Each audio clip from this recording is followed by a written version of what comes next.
السلام علیکم ورحمۃ اللہ وبرکاتہ۔ تفسیر القرآن کورس کے لیے بنت اشرف چینل پر خوش آمدید کہتی ہوں۔ الحمدللہ رب العالمین، والصلاة والسلام علی سیدنا محمد خاتم النبیین وآلہ وصحبہ اجمعین، اما بعد فاعوذ باللہ من الشیطان الرجیم، بسم اللہ الرحمن الرحیم۔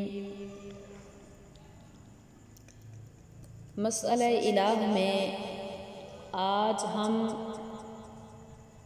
الہ لفظ کا قانون پڑھیں گے۔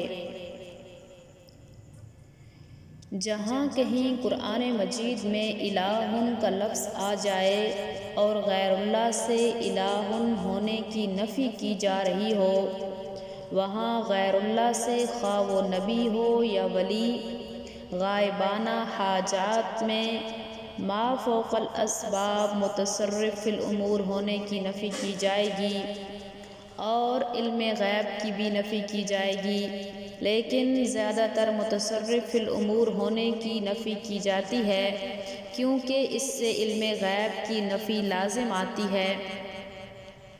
جیسا اللہ رب العزت کا ارشاد ہے، لَقَدْ كَفَرَ الَّذِينَ قَالُوا إِنَّ اللَّهَ ثَالِثُ ثَلَاثَةٍ وَمَا مِنْ إِلَٰهٍ إِلَّا إِلَٰهٌ وَاحِدٌ۔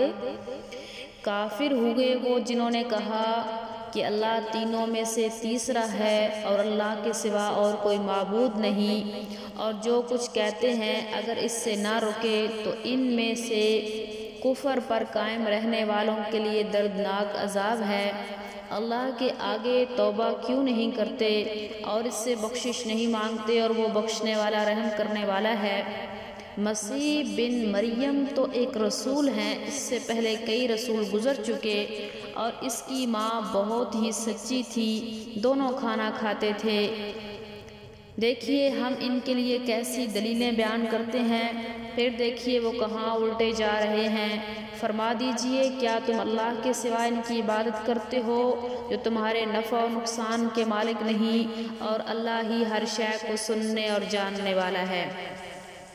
یہاں پر ان آیات میں حضرت عیسیٰ علیہ السلام اور ان کی والدہ محترمہ سے الہ ہونے کی نفی کی گئی ہے، اور بتایا گیا ہے کہ یہ دونوں محتاج ہیں اور نفع و نقصان کا اختیار بھی نہیں رکھتے، اور ہر شے کو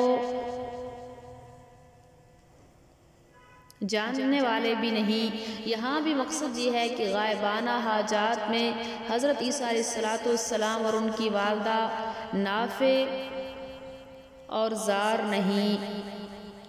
اسی طرح قُلْ لِمَن مَّا فِي السَّمَاوَاتِ وَالْأَرْضِ قُلْ لِلَّهِ وَلَهُ مَا سَكَنَ فِي اللَّيْلِ وَالنَّهَارِ وَهُوَ السَّمِيعُ الْعَلِيمُ۔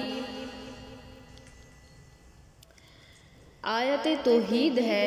پوچھئے کہ آسمان و زمین کس کے قبضہ قدرت میں ہے؟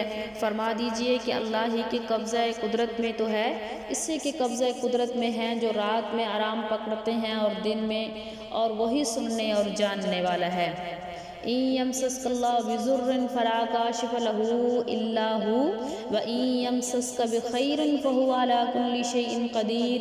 اگر اللہ تجھے کوئی تکلیف پہنچائے تو اسے دور کرنے والا کوئی نہیں، اور اگر بھلائی پہنچائے تو وہی ہر چیز پر قادر ہے۔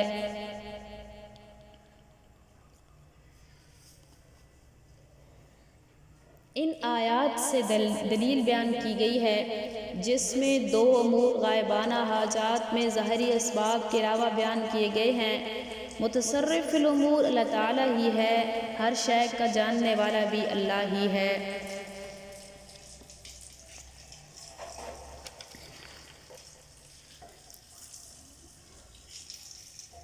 ان دلائل میں انہی دو امور یعنی غائبانہ حاجات میں متصرف اور غیب دان اللہ تعالیٰ ہی ہے کو خوب واضح کیا گیا ہے۔